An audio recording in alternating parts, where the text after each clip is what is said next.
So a friend challenged me to do this particular SpaceChem mission in one reactor, and this is my solution. Unfortunately, Fraps records the gameplay only at about 6 frames a second, but that shouldn't come into too much trouble since I'm going to be starting and stopping an awful lot.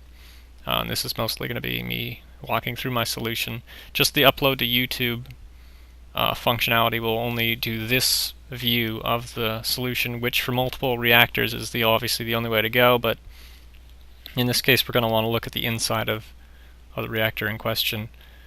So I've put this really close because that is what the reactor is waiting on, is that first input. It immediately needs that.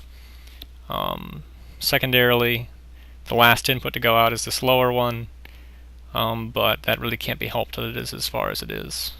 I can't really get this reactor any closer to this thing, otherwise I would. Moving along. So I've used a lot of syncs to make it go in lockstep so that very infrequently are they both moving at the same time. In most cases, since space is the precious resource, one of the Waldos is out of the way while the other one is doing work. So anyways, this is the procedure and how it works. This molecule up here looks an awful lot like that one, so I figure if you solve that and get that out of the way, we can concentrate on what is left over at that point. The difficulty will be getting these really big ones to work accordingly. So, boom, it's got that molecule. Because we placed it so close to the source, it unbonds it immediately, and it's going to grab the CH, bring it down, and drop it there, which is a pretty good spot where it gets picked up later. Picks up the hydrogen and moves it out of the way so that when the double nitrogen spawns, it can drop into place, get unbonded, move that one out of the way. That happened pretty quickly, but it unbonds everything and then walks away with the one it's still holding. And it is at that moment that the hydrogen that was sort of in queue drops down, gets bonded, and then it walks away with the entire thing. That happened pretty quickly, but so it just barely gets out of the way. While that was happening, it was bringing the nitrogen to the spot it needs to be. It does that as soon as possible. That sync there is as early as it can be. Otherwise, if it's any earlier, it will come down and collide here.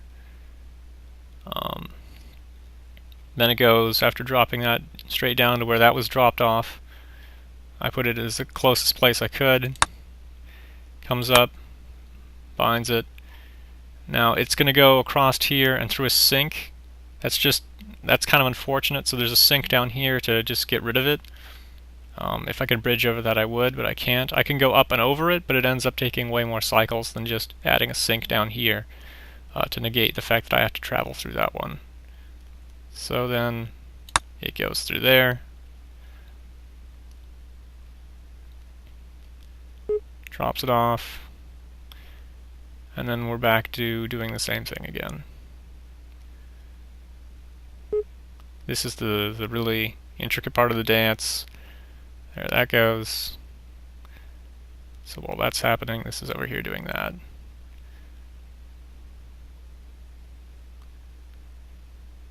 And there it goes. There may be ways to optimize this further. I don't really know. I've tweaked with a couple of things, but that was the best I could get without putting in way too much time.